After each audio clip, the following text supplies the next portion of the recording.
ઋષભદેવ ભગવાન આ કાળના સૌ પ્રથમ ઉપદેશક, સૌ પ્રથમ રાજા, અને એમને થયા 100 પુત્રો. એમાંના 2 પુત્રોની વાત આજે આપણે કરીએ. નામ બહુ જ સહજપણે બચ્ચાઓને ખબર હશે, દ્રાવિડ અને વારિક. પણ આ બંનેઓનું જીવન શું હતું અને કઈ રીતે અહીંયા સુધી પહોંચ્યું એ બહુ ઇન્ટરેસ્ટિંગ અને વળાંકોવાળું છે. ભગવાન ઋષભદેવે દીક્ષા લીધી એ પહેલાં 100 પુત્રો, એમના દરેક પુત્રને રાજ્ય આપ્યા હતા. એમાં દ્રાવિડને અને વારિખીલને પણ આપ્યા હતા. દ્રાવિડને મિથિલાનું રાજ્ય સોંપ્યું હતું અને વારિખીલને 1,00,000 ગામો આપ્યા હતા. ભગવાનની વહેંચણી અને એ સમયની પરિસ્થિતિ શું હશે, કેટલા નગરો, કેટલું ગામ અને કેવડું મોટું સામ્રાજ્ય ઋષભદેવ ભગવાનનું હશે કે એમના એક દીકરાને 1,00,000 ગામ હતા. પણ કર્મનો ઉદય, બંને સગા ભાઈઓ હોવા છતાં એકબીજાની અંદર સંપત્તિની ઈર્ષ્યા એ સહજપણે બંનેમાં પ્રગટી. ઈર્ષ્યા હંમેશા એક સ્ટેપ આગળ વધારે અને ઓપોર્ચ્યુનિટિસ્ટિક બનાવે કે જ્યાં તક મળે ત્યાં આપણે એકબીજાનું રાજ્ય પડાવી લેવું. અને આ જ વિચારધારા એ બંનેમાં પ્રગટી. હંમેશા નબળાને તેડું ન હોય, એટલે જેવો નબળો વિચાર આવ્યો, આજુબાજુ એ નબળા વિચારને પુષ્ટ કરવાવાળી પ્રજા મળી જ જાય. મંત્રી, સેનાપતિ બધા એકબીજા, 2 ભાઈઓને એકબીજા વિરુદ્ધ ભડકાવવાના કાર્યમાં, હોમમાં ઘી રેડતા ગયા. અને આમ બંનેઓનો એકબીજા પ્રત્યેનો દ્વેષ સતત વધતો ગયો. એક વખત વારિખીલને દ્રાવિડના ગામમાં જવાનું થવાનું હતું અને આ સમાચાર દ્રાવિડને મળ્યા. દ્રાવિડે એમના મોટા ભાઈ, નાના ભાઈ વારિખીલને રોક્યા. જેવું રોક્યા, વારિખીલનો દ્વેષ એકદમ પરાકાષ્ઠાએ પહોંચ્યો અને એ તરત પોતાના ગામમાં ગયા અને ગામમાં જઈ અને યુદ્ધની ઘોષણા કરી. આજની પરિસ્થિતિને વિચારીએ ને તો એવો વિચાર આવે કે આજે કોરોનાએ આપણા બધાના મનમાં એટલો બધો અવિશ્વાસ પ્રગટાવ્યો છે કે રસ્તે ચાલતો કોઈ માણસ ઉધરસ પણ ખાય ને તો પણ આપણને ભયની લાગણી થાય છે. એટ ધ સેમ ટાઈમ સામા પ્રત્યેના ગુસ્સાની લાગણી પણ થાય છે. ઘરમાં પણ એકબીજા પ્રત્યે અવિશ્વાસનું વાતાવરણ સર્જાય એ હદ સુધીનો ભય આપણા મનમાં અને આપણા મગજમાં છે. એક ઈર્ષ્યા આ બંને ભાઈઓને ઝઘડાવી શકી અને આપણા મનમાં રહેલો આ એક ભય એ આપણને ક્યાં પહોંચાડશે, બહુ મોટો પ્રશ્ન છે. નિર્ભય અને અભયતાના શિખર સમા ઋષભદેવ ભગવાન અને એમના વંશજો આપણે સાવધાન રહેવામાં કશો વાંધો નથી, પણ ડરપોક અને ભયભીત બનવો એની સામે બહુ મોટો વાંધો છે. પૂજ્ય ગુરુ ભગવંતે બહુ સરસ વાક્ય પન્યાજી મહારાજે એમના પુસ્તકમાં લખ્યું હતું કે જીવે આવી કોઈક વિશિષ્ટ પરિસ્થિતિ છે કે જે પરિસ્થિતિમાં સમગ્ર વિશ્વ કોઈક એક બહુ જ નબળી ભાવનાઓમાં રમી રહ્યું હોય, એવા સમયે જૈન કુળમાં જન્મેલા જીવે સતત સાવધ રહેતા રહેવું પડે.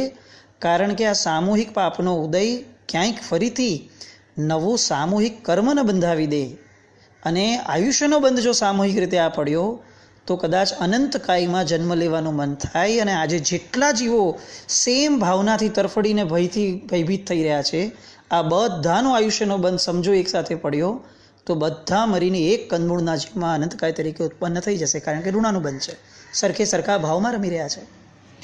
એટલે જીવે ઘેટા બકરાની જેમ બધા જ જે કરે એ કરવું, એ ભાવનામાં રમવા કરતાં નિર્ભયપણાને પણ ફોરવવું જોઈએ. સાવચેતી, અગમચેતી, સાવધાની બધું જ રાખી અભયપણું પણ એ એમને એમ ઊભું રહે એવા પ્રયત્નો પણ આપણા થકી થાય. કારણ કે આર્ત ધ્યાન એ તિર્યંચ ગતિના બંધનું કારણ છે. બંને વચ્ચે યુદ્ધ થયું. 7 વર્ષ સુધી બંને વચ્ચે ભીષણ યુદ્ધ ચાલ્યું.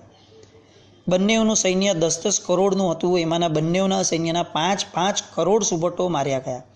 જો 5-5 કરોડ સૈનિકો માર્યા ગયા હોય તો હાથી, ઘોડા એની તો કોઈ સંખ્યા ગણી શકાય એવી નથી. હવે યુદ્ધ ચાલુ હતું, હજી કંઈ પરિણામ આવ્યું નહોતું અને વચ્ચે ચોમાસું આવ્યું અને આ તો બધા નીતિમત્તાવાળા રાજાઓ, એટલે ચોમાસાના 4 મહિના આ યુદ્ધ બંધ રહેતું હતું. હવે આવા જ એક દિવસે, ભીના દિવસે, દ્રાવિડને પોતાના પરિવાર સાથે વનનું સૌંદર્ય જોવાનું મન થયું. ફરતા ફરતા કોઈ એક તાપસના આશ્રમમાં પહોંચ્યા. જે કુલપતિ હતા ત્યાંના સુવલ્ગુ સ્વામી એની પાસે વંદન કરીને બેઠા. અને સ્વામીજીએ જ્યારે ધ્યાનમાં બેઠા હતા અને ધ્યાન પૂર્ણ થયું ત્યાં દ્રાવિડનો પરિચય માંગ્યો અને દ્રાવિડને કીધું કે તમે બંને સગા ભાઈઓ રાજ્ય માટે આવું હિંસક યુદ્ધ લડો છો, શું આ તમને શોભે છે? ભરત અને બાહુબલી પણ પોતાની ભૂલ સમજ્યા અને યુદ્ધ બંધ કરી બાહુબલી એ વિનયપૂર્વક ઋષભદેવ ભગવાનના પંથે વળ્યા, તો તમે બંને ભાઈઓ કેમ યુદ્ધ બંધ નથી કરતા? વેર ઝેર ભૂલો અને તમારા અને સૌના જીવનનું કલ્યાણ થાય એવા માર્ગે સંચરો. બહુ સામાન્ય શિખામણ હશે, બહુ અલંકારિક ભાષામાં નહીં કીધી હોય, પણ પ્રેમથી કીધેલા શબ્દો એ પરિવર્તન લાવવા માટેનું મૂળ કારણ છે. આપણે બધા જ અત્યારે રોજ નવું નવું સાંભળીએ છીએ એમ વિચારીને કે શબ્દો એ પરિવર્તનનું કારણ હશે. ચોક્કસ હશે જ, પણ પ્રેમપૂર્વકના શબ્દો એ કદાચ બહુ ફાસ્ટ પરિણામ લાવવાની શક્તિ ધરાવે છે. અને આ પ્રેમપૂર્વકના શબ્દો સુવલ્ગુ સ્વામી પાસેથી જાણ્યા અને દ્રાવિડના હૈયામાં સોસરા ઉતરી ગયા. પોતાની ભૂલ સમજાઈ, બધા જ શસ્ત્રો છોડી દીધા અને ત્યાંથી જ ઉઘાડા પગે નાના ભાઈ વારીખીલને ખમાવવા માટે દોડ્યા. લોહી તો ઋષભદેવ ભગવાનનું, હળુકર્મિતા ક્યાં જવાની? આ બાજુ વારીખીલ જોઈ રહ્યા છે કે પોતાના ભાઈ આવી રીતે ભાગતા ભાગતા પોતાની તરફ આવે છે. સમાચાર મળે છે કે વારીખીલને આવી રીતે વૈરાગ્ય થયો છે અને ભૂલ ખમાવવા માટે આવી રહ્યા છે. અને વારીખીલ ભાગ્યા અને બંને ભાઈઓ રણ મેદાન ઉપર એકબીજાને ભેટી ચોધાર આંસુએ પોતાના પાપ ઉપર, પોતાના દુષ્કૃત ઉપર રડવાનું ચાલુ કરે છે. 5 કરોડ સૈનિકો પણ એકબીજા સાથેના મૈત્રી ભાવને પોતાના નેતા, પોતાના નાયકની જેમ પોતે પણ મૈત્રીમાં આગળ વધે છે અને ત્યાં વનમાં તપસ્યા સાથે ધર્મ ધ્યાનમાં લીન રહેવા લાગે છે. એક દિવસે નમી અને વિનમી નામના વિદ્યાધર રાજર્ષિઓ એ બંને આકાશ માર્ગે ત્યાંથી જતા હતા. તાપસોએ વંદના કરી અને એમને પૂછ્યું કે આપ કઈ બાજુ જાઓ છો? અને નમી વિનમીએ કીધું કે અમે તો શ્રી સિદ્ધાચલ ગિરિરાજની યાત્રાએ જઈએ છીએ. તાપસોએ પૂછ્યું કે આ સિદ્ધાચલ ગિરિરાજ શું છે? અને તાપસોને નમી વિનમીએ સિદ્ધાચલ ગિરિરાજનો અચિંત્ય મહિમા કીધો. અપરંપાર સિદ્ધાચલના ગુણગાન, જેના ગુણ કેવલી નથી ગાઈ શકતા એવા જબરદસ્ત ગુણોનું વર્ણન એમણે આ તાપસોની સામે કર્યું.